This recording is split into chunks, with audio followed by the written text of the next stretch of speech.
qaradığında uşnu tarattın. Min bit seni ömürlükke canım yarattım. Çığa almayım məhəbbətli yazlarından, salqın bızını eritirlik nazlarından. Gözlerinle übimeli, qaraşınla yıldızlarını izlemeli. Singine bit duylarımda, üller bulup şeşek attın kullarımda.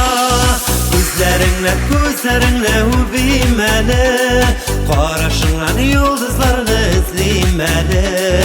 Singine bit duylarımda, güller bulup şeşek attın kullarımda.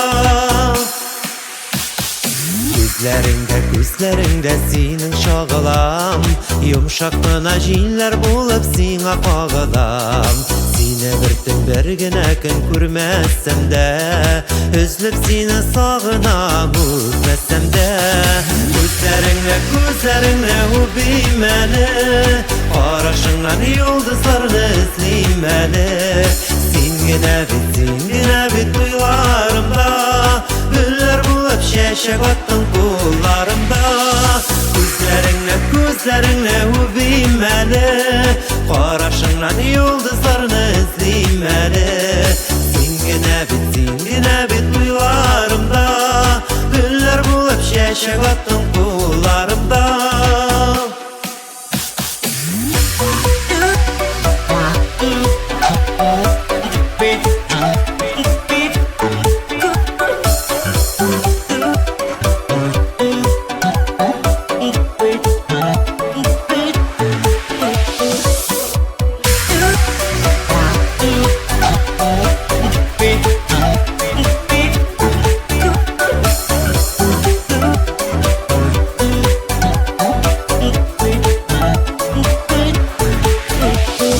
Yazlarımda şeşek atkan nazlı gülümsin, mucizalı aylı tünüm yaktı günümsin. Canlarımda suunmaslık kaynartınım, yüreğimden taşıp çıkan muğlu jırım.